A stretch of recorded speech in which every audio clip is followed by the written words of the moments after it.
Upaya penegakan hukum terhadap buronan kasus korupsi minyak mentah Muhammad Riza Khalid memasuki babak baru.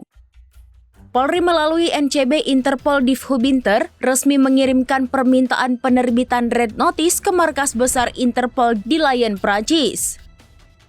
Permintaan itu diajukan atas dasar surat dari Kejaksaan Agung yang menangani perkara Riza Khalid. Hal ini dibenarkan oleh Sekretaris NCB Divhubinter Polri, Brigjen Pol Untung Widiatmoko. Red Notice sendiri bukan surat perintah penangkapan, melainkan peringatan internasional bagi seseorang yang telah ditetapkan sebagai tersangka dan masuk dalam daftar pencarian orang. Untuk menjelaskan, seluruh dokumen persyaratan telah dilengkapi oleh Kejagung sebelum dikirim ke Interpol.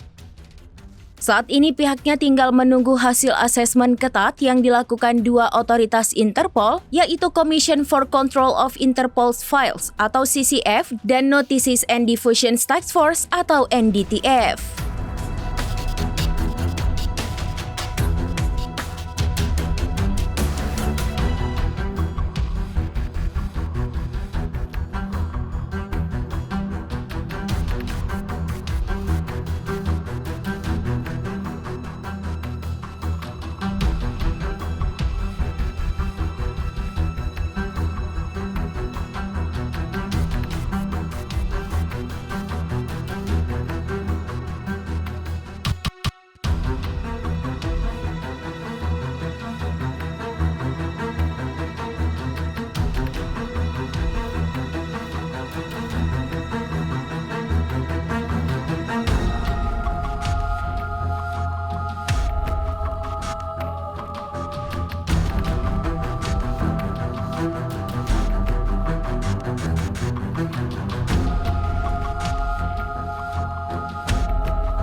Download Tribun X sekarang, menghadirkan lokal menjadi Indonesia.